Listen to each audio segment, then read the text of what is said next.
و ماکوان کەریم بۆچی کافرە لێرەدا زیاتر لە 13 کوفری ماکوان کەریم بۆ داناون خۆتان گوێبیست بن کوفرەکانی زۆرن بەڵام ئەمە وەکو نمونەیەکێ ناوەتەوە کە بزان ئەم کابرایە هەم خۆی کافرە هەم گومڕایە هەم گومڕاکەریشە و خەڵکێکی زۆر ئەوامیشی هەڵخەڵەتاندە بوو پێشتر بەڵام وردە ئەلحەمدولیلا ئێستا خەڵک ئەوانەی کە ئاهلی تەوحیدن کافرێتی ئەم ماکوانەیان بۆ ڕوون بۆتەوە ئەم بتێژمان شکاندووە ئینشاءالله هەر ئەوەی ماوەورد و خاشیکەین و ئێمە وەکو ئەو قسەی بازاڕی و جنێ و ئەو شتانە نادێ دلیلمان هێناوەتەوە ئەوەی توانی بێتم لە دوای کوفرەکانی دلیلم هێناوەتەوە هەنێکیشی کە دەستم نەکەوتووە بەڕاستی زۆر لە مۆنتاژ نازانم و زۆر کاتیشم پێوە نەکوشتووە ئەگەر برایەک بتوانێت مۆنتاژێکی جوانتری بۆ بکات زۆر باشە بەڵام گرنگەوەی ئەوەی کە زۆر گرنگە بۆ خەڵکی کە بڵێم کاکە گیان ماکوان کەریم لەسەر ئەم کوفرە سەریحانە کافرە الله تعالی هدایەتی بە فەرموونی ئەوە کوفرەکانی منیان وتیان دوو بەڕێز بتوانە ئەگەر ماکوان دێتە ئێرەوە یەکێکیان وتی من شایەتومانە هێنم بە ماکوان کە ئەنەهو ڕەسوول الله من لەمێ ئەو اعترافە بکە شایەتومان بێنێ لەسەرەوەی قسەکەی خۆی بباتە سەر بۆیە من هاتوومەتە ئێرە وەڵام قسەکەی خۆت بەریتە سەر کەوتێ ماکوان دێتە ئێرە وعدەکەی خۆ بەریتە سەر وتی الشایەتومان هێنم ئەشهەدو ئەنە لا ئیلاها ئیللا الله وأن ماکوان ڕەسوول الله ئەمێ ئەو اعترافە و پێ بکەم و قسەکەی خۆت بەریتە سەر کاک ماکوان کەسە بێتە ئێرە هیچ پرسیاری لێ ناکەم ئەشهەدو ئەن لا ئیلاها ئیللا الله وأشهد أن ماکوان ڕەسوول الله باشە ئەنجا ئەڵێ ئەشهەدو ئەن لا ئیلاها ئیللا الله وأشهد أن ماکوان ڕەسوول الله باش کاک ماکوان ئەمێ ڕاستگۆیی دەکێ ئێستا کاک سۆران بڵێ ئەشهد أن لا إله إلا الله وأشهد أن محمدا رسول الله قبولتە بەڵێ قبولمە تەواو قسەکەی خۆی بردۆ هەست ناکەی ئەو شەهادەیە ئەو شەهادە هێنانە کوفرە یا تۆ خۆت زۆر پێ گەورەیە خۆت هێناوەتە ڕێزی پێغەمبەر نا من ئەمێ نیفاقی بسەلمێنم کە پیاوێکی منافقە هەر ئەمێ ئەو نەبسەلمێنم بووی دوایەوە قسەی ترم بۆی هەیە ئەمێ بە درۆی بخەمەوە کە من هاتمە لایفەکە و ئەو پیاوی ئەوە نەبوو قسەکەی خۆی بەرێتە سەر ئەوە من هاتوو فەرموو قسەکەی خۆت بەرە سەر من قسەی خۆ من بردە سەر قسەی خۆتان بەرنە سەر بڕۆ بێڕێست و بێڕێزی بڕۆ وڵاتی سنۆکی وڵاتی ئایا بەڕێز دەڵێ ئەگەر خوددا عادل نەبێ معنەی وایە بە کەڵکی خۆیەتی نایە باشە خۆ خۆیەکێ و گریمان عادلیش نەبوو خۆ تۆ دەسەڵاتت چییە بەسەریە آخر قەیناکە خوای گەورە عادلە خۆ خوای گەورە لە دنیای عادل نییە بۆ معلوماتە عادلە خۆ خوای گەورە لە دنیای عادل نییە بۆ معلوماتە عادلە خۆ خوای گەورە لە دنیای عادل نییە بۆ معلوماتە إن الله لا يظلم الناس شيئا ولكن الناس أنفسهم يظلمون نوح 1950 ساڵ بانگەوازی کرد و لە ڕاستیشە کە هیچ مرۆڤێک لەسەرم عەرزا لە ڕووی جیۆلۆژی و لە ڕووی ئەو کەسانی کە عیلمە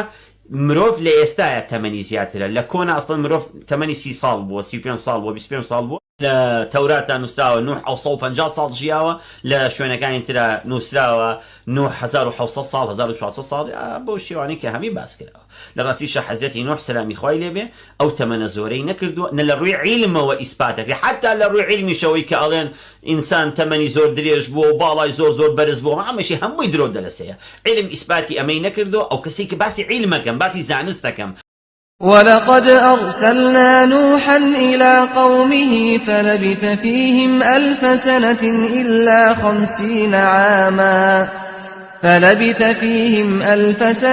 إلا 50 عاما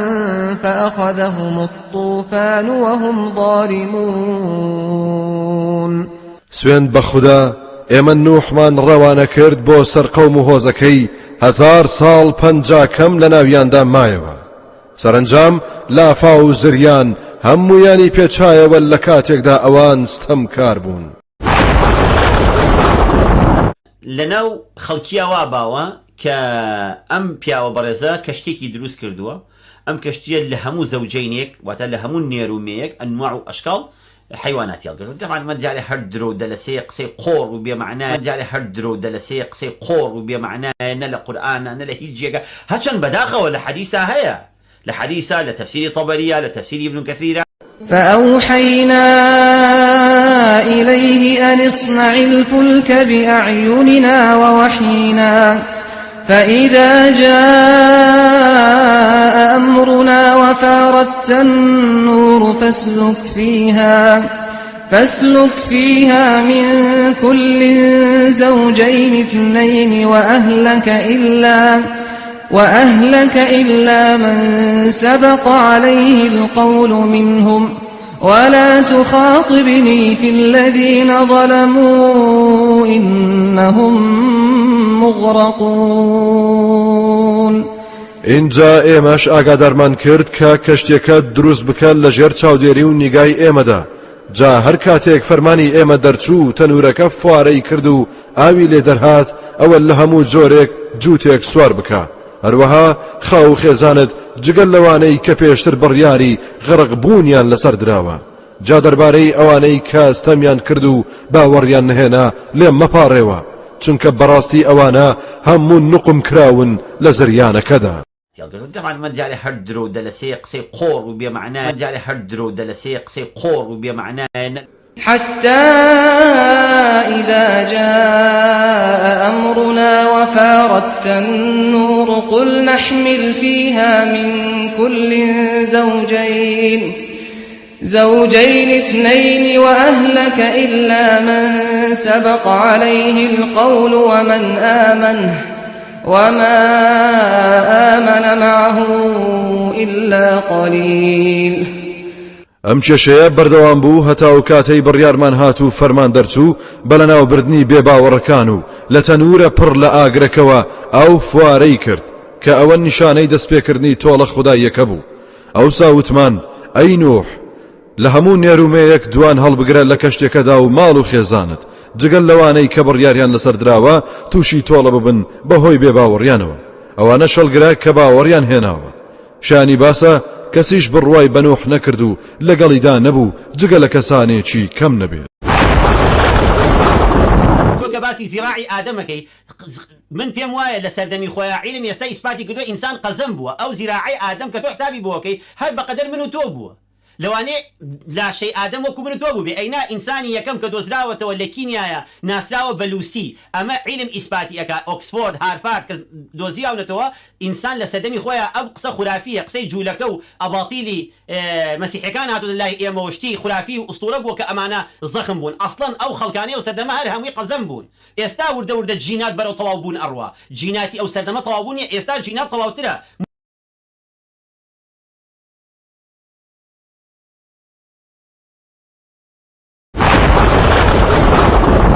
ڕۆمانەکەی شتێکی زۆر جوان باسەکە. لە ڕۆمانەکەیە باسی ئەوەکە کە ستافی مەلەک المەوت یا ستافی ئیزرائیلەوەی کە کورد پێڵێت ئەم ستافە مەلایکەتێکی تایە خۆی گەورە ئەمر ئەکا بە مەلایکەتە کە بچێک دایکێک بکوژێت دایکێک بمرێنێ کە دوو مناڵی هەتیوی هەیە کە مناڵەکان شیرەخۆرن یا بڵێن زۆر مناڵن و کە بڵێن توانای خۆپەروەردەکردنیان نییە. ئەم مەلایکەتەکەش ڕەخ ناگرێ یعنی ئەوێ لە تاقەی لە ئەو ئیشەی پێ ناکرێت و لە تاقەی ئەوان نیە و ناتوانێت بیکە بەڕەحمە داواکە لە خۆی گەورە کەڵی خۆیان بۆچی واکەی ئەم کارە کارێک کە من پێم ناکرێت. خۆی گەورەش لە ڕێگایەوەی کە بە هۆکاری ئەوەی کە ئەم کارە ناکە طبعاً ئەی خەتە سەرزەوی و هەروەها باڵەکانی دەیەچێنێتەوە. طبعاً ئەمە چیرۆکە ئەساسەن ئەوەی کە مەلایکەت ئەسیانی خۆی گەورە ناکەن. خۆی گەورە لە قورئانە بۆمان باسەکە. بەڵام بم کابرایە کە باسی لێوە ئەکا هەموو ئینسانێکی دیندار و خواناز بە تایبەتی ئێمە مسلمانیش محتاجین بەم جۆرە ڕۆمانانە محتاجین بەم جۆرە بیرکردنەوە تایبەتی ئێمە مسلمانیش محتاجین بەم جۆرە ڕۆمانانە محتاجین بەم جۆرە بیرکردنەوەانە کە لەناو خەڵکە دروست ببێت. و المهم کاتێک کە مەلایکەتەکە فاسق ئەبێت و دوور ئەکەوێت کاتێک کە مەلایکەتەکە فاسق ئەبێت و دوور ئەکەوێت کاتێک کە مەلایکەتەکە فاسق ئەبێت و دوور ئەکەوێت یعنی فاسق بەمعنای دوورکەوتنەوە لە ئەمری خۆی گەورە ففسق عن أمر ربه وخۆی گەورەش لە قورئانە باسی لێوە ئەکا لە باسی شەیطانە کە دوور ئەکەوێتەوە لە ڕەحمی خۆی گەورە و لە ئەمری خۆی گەورە وەکو عەزابێک وەکو ئەوەی تۆڵەیەکی لێ بسێنێت توی خاتە سەرزەوی. لا يسبقونه بالقول وهم بأمره يعملون. ئەو فریشتانە ئەوەندە ڕەوشت بەرزن هەرگیز نافەرمانی ناکەن و قسە لە قسەیدا ناکەن و لە گفتاردا پێشی ناکەون. ئەوانە بە فەرمانی ئەو دەجوڵێنەوە و فەرمانی ئەو جێبەجێ دەکەن. يا أيها الذين آمنوا قوا أنفسكم وأهليكم نارا